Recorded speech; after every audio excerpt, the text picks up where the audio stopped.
2024 లేదా 25లో డిగ్రీ లేదా బీటెక్ చదివారా? సాఫ్ట్‌వేర్ జాబ్ కోసం ఎదురు చూస్తున్నారా? అయితే కోడ్ జ్ఞాన్ 100 డేస్ కోర్సులో చేరండి, జాబ్ సాధించండి. Hello sir. హలో అండి. ఐటీలో అంటే నేను నంబర్ ఆఫ్ స్టూడెంట్స్ని చాలామందితోటి మనం బయట ప్రోగ్రామ్స్కి వెళ్ళినప్పుడు లేదంటే కొంతమందిని కలిసినప్పుడు వాళ్ళు నన్ను అడుగుతూ ఉంటారు, సార్ ఫ్రెషర్స్కి ఎక్స్పీరియన్స్ లేదు, ఫ్రెషర్స్ బయట చాలామంది ఉన్నారు, ఎక్స్పీరియన్స్ లేకుండా మీకు జాబ్ ఎలా ఇస్తామని చెప్పేసి అడుగుతూ ఉన్నారు. మాకు ఎలా ఉంటాయి సార్ అవకాశాలు? ప్రతి ఒక్కరేమో ఇంకా సెటిల్ అవ్వలేదని చెప్పేసి మమ్మల్ని అడుగుతూ ఉంటారు. ఇళ్లలో కూడా తెలియకుండానే మా మీద ఆ ప్రెషర్ ఒకటి ఎక్కువగా ఉంది. అసలు దాన్ని ఎలా ఓవర్కమ్ చేయాలో కూడా అర్థం కావట్లేదు సార్ మాకు అని అడుగుతున్నారు. ఎక్స్పీరియన్స్ లేకుండా ఫ్రెషర్స్కి ఎలా సార్ అసలు అది ఎలా సాధ్యమవుతుంది? సో ఇది నేను కూడా ఫేస్ చేశాను. లైక్ 2012లో నేను ఎప్పుడైతే బీటెక్ పాస్ అవుట్ అయ్యానో అప్పుడు లైక్ చాలా కంపెనీస్ అడిగింది మీకేం ఎక్స్పీరియన్స్ ఉంది అని. అప్పుడు నాకు వచ్చిన థాట్ అదే, ఫ్రెషర్కి ఎక్స్పీరియన్స్ ఎక్కడి నుంచి వస్తుంది, ఎక్స్పీరియన్స్ రావాలంటే ఎవరో ఒకళ్ళు ఆపర్చునిటీ ఇవ్వాలి కదా అన్నది. బట్ అంటే అప్పుడున్న టెక్నాలజీ వేరు, ఇప్పుడున్న టెక్నాలజీ వేరు, అప్పుడున్న ఆపర్చునిటీస్ వేరు, ఇప్పుడు 2025లో ఉన్న ఆపర్చునిటీస్ వేరు.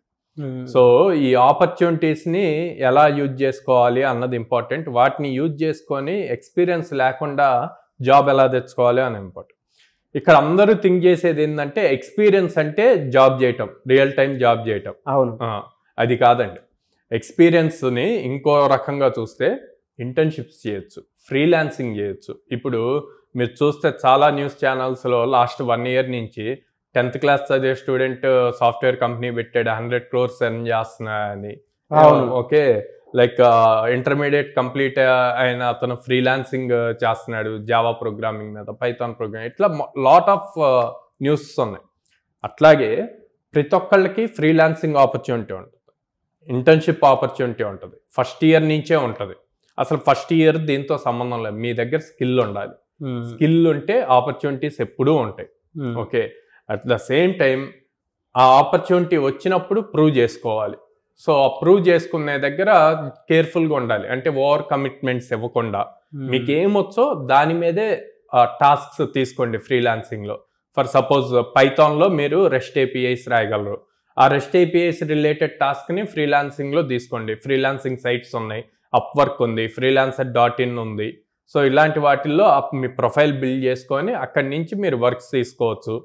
కొన్ని పెయిడ్ ఉంటాయి, కొన్ని అన్పెయిడ్ ఉంటాయి. పెయిడ్ అన్పెయిడ్తో ఇప్పుడు మీకు సంబంధం లేదు. ముందు మీకు ఎక్స్పీరియన్స్ లాగా కావాలి, వర్క్ చేసిన అనుభవం కావాలి. యాజ్ ఎ ఫ్రెషర్గా మీ కెరీర్ స్టార్ట్ అవ్వాలి. సో ఫస్ట్ కెరీర్ని స్టార్ట్ అవడం కోసం మీ ప్రొఫైల్ బిల్డ్ చేసుకోండి ప్రాపర్గా ఫ్రీలాన్సింగ్ చేసి. అది కాలేదు అనుకోండి, ఇంటర్న్షిప్స్ చేయండి. Internships lot of companies internships వస్తున్నాయి. సెకండ్ ఇయర్ నుంచే, ఫస్ట్ ఇయర్ కంప్లీట్ అయ్యి సెకండ్ ఇయర్కి ఎంటర్ అయిన దగ్గర నుంచే ఇంటర్న్షిప్స్ వస్తున్నారు. అవి కూడా ఇంటర్న్షిప్ ఎలా ఉంది, లేకపోతే టాప్ మోస్ట్ ఎంఎన్సీస్ అయితే వాళ్ళ వెబ్సైట్స్లో డైరెక్ట్గా పోస్ట్ చేస్తారు.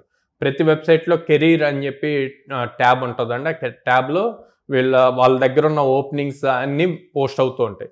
సో అవి ఎప్పటికప్పుడు చూజ్ చేసుకుంటూ ఆ కంపెనీ వెబ్సైట్స్కి వెళ్ళి ఆ ట్యాబ్లో చెక్ చేసుకొని పోస్ట్ పడిందంటే ఇమీడియట్గా రెజ్యూమ్ ఆ జేడీకి తగ్గట్టు చేంజ్ చేసుకొని అప్లై చేయాలి.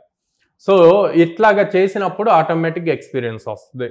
సో ఎక్స్పీరియన్స్ని ఓవర్కమ్ చేయడానికి ఇంటర్న్షిప్స్ చేయాలి అండ్ దెన్ ఫ్రీలాన్సింగ్ వర్క్స్ చేయాలి.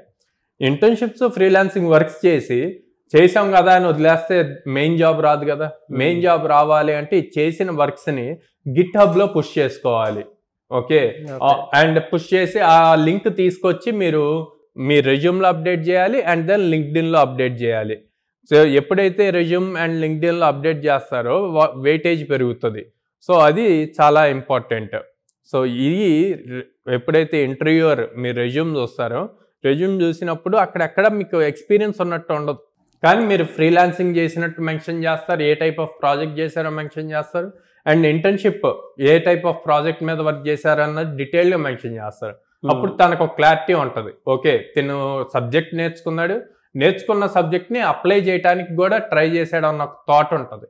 సో ఆ థాట్ క్రియేట్ అవటం వల్ల ఎప్పుడైనా ఇంటర్వ్యూయర్స్ ఏం చూస్తారంటే మనం తీసుకునే ఫ్రెషర్స్ మనం ఏది చెప్తే అది ఇమీడియట్గా క్విక్గా నేర్చుకునే అట్లు ఉండాలి అని చెప్పి థింక్ చేస్తారు. ఎందుకంటే డిఫరెంట్ ప్రాజెక్ట్స్ వస్తాయి కంపెనీస్కి. వచ్చినప్పుడు నేను పైథాన్ నేర్చుకున్నాను, పైథాన్ మీదే చేస్తానంటే కుదరదు. లోపలికి వెళ్ళాక ప్రాజెక్ట్ని బేస్ చేసి టెక్నాలజీ చేంజ్ అవుతుంది. అప్పుడు కంపెనీ వాళ్ళు ఇమీడియట్గా ట్రైనింగ్ ఇస్తారు దాని రిలేటెడ్. ఇచ్చినప్పుడు క్విక్గా లర్న్ అవ్వాలి, లర్న్ అయ్యి ప్రాజెక్ట్ చేస్తూ ఉండాలి. సో అలాంటి మైండ్ సెట్ ఎవరికి ఉంది అన్నది హెచ్ఆర్స్ ఎక్కువగా చూస్తారన్నమాట. చూసి వాళ్ళని సెలెక్ట్ చేస్తారు. సో ఇట్లాగా మీరు ఎక్స్పీరియన్స్ లేకపోయినా మీ freelancing works and then internship works mention చేసి రెజ్యూమ్లో స్ట్రాంగ్గా పాయింట్ చేసి కాన్ఫిడెంట్గా మాట్లాడితే మీరు జాబ్ క్రాక్ చేస్తారు. Thank you sir, thank you so much Sairam garu. Thank you అండి.